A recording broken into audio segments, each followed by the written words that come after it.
महत्व है। इस एकादशी को परिवर्तनी एकादशी, वामन एकादशी, जय झूलनी एकादशी, डोल ग्यारस और जयंती एकादशी के नाम से जाना जाता है। कहा जाता है इस एकादशी के व्रत से वाजपेयी यज्ञ जितना पुण्य फल प्राप्त होता है। इस दिन भगवान विष्णु के वामन स्वरूप की पूजा की जाती है।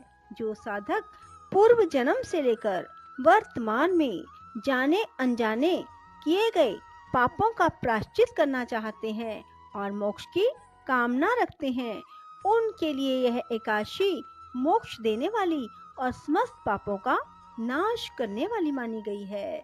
बंधुओं, इसलिए परिवर्तनी एकादशी का व्रत अवश्य करें। बंधुओं, परिवर्तनी एकादशी को परिवर्तनी एकादशी क्यों कहा गया है, आइए अब मैं आपको यह बतलाने जा रही हूँ। बंधुओं, भगवान विष्णु 4 महीनों तक क्षीर सागर में विश्राम करते हैं और देव उठनी एकादशी को ही जागते हैं। लेकिन इन महीनों में एक समय ऐसा भी आता है कि सोते हुए भगवान विष्णु अपनी करवट बदलते हैं। यह समय होता है भादो मास के शुक्ल पक्ष की एकादशी का। इसीलिए इस एकादशी को परिवर्तनी एकादशी के रूप में जाना जाता है, क्योंकि इस दिन भगवान विष्णु सोते हुए अपनी करवट बदलते हैं। बंधुओं, परिवर्तनी एकादशी के दिन सभी को भगवान विष्णु की पूजा अर्चना करनी चाहिए और विष्णु भगवान की पूजा के साथ साथ तुलसी माता की भी पूजा करनी चाहिए। बंधुओं, एकादशी के दिन भजन, कीर्तन, नाम सुमिरन में अपना समय बिताना चाहिए और प्रातःकाल जल्दी उठकर स्नान आदि से निवृत्त होकर भगवान विष्णु के समक्ष खड़े होकर संकल्प लेना चाहिए और फिर पूरा दिन भगवान विष्णु की पूजा अर्चना में बिताएं।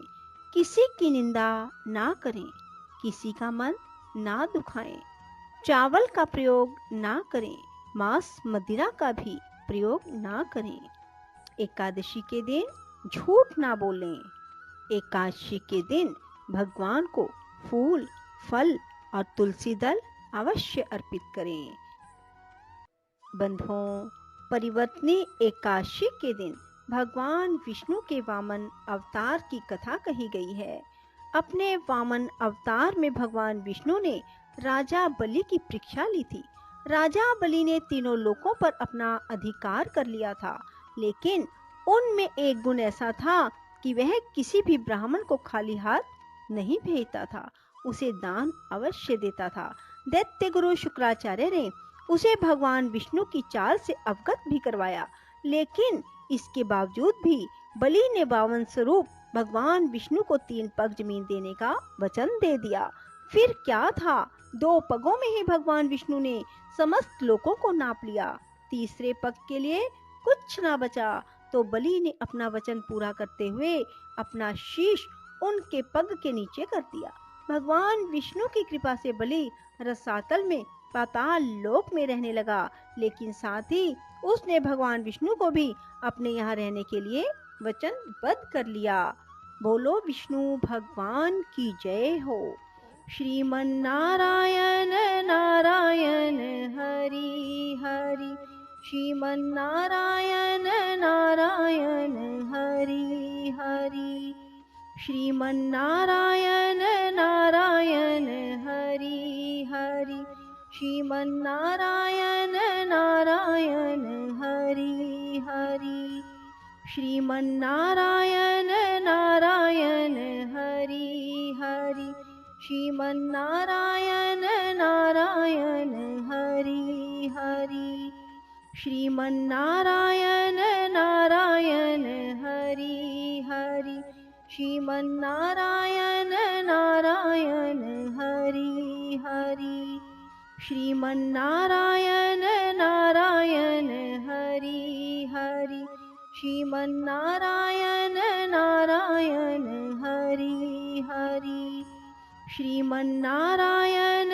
नारायण हरि हरि, श्रीमन्नारायण नारायण हरि हरि, श्रीमन्नारायण नारायण हरि हरि, श्रीमन्नारायण नारायण हरि हरि, श्रीमन्नारायण नारायण हरि हरि, श्रीमन्नारायण नारायण हरि हरि, श्रीमन्नारायण नारायण हरि हरि, श्रीमन्नारायण नारायण हरि हरि, श्रीमन्नारायण नारायण हरि हरि, श्रीमन्नारायण नारायण हरि हरि, श्रीमन्नारायण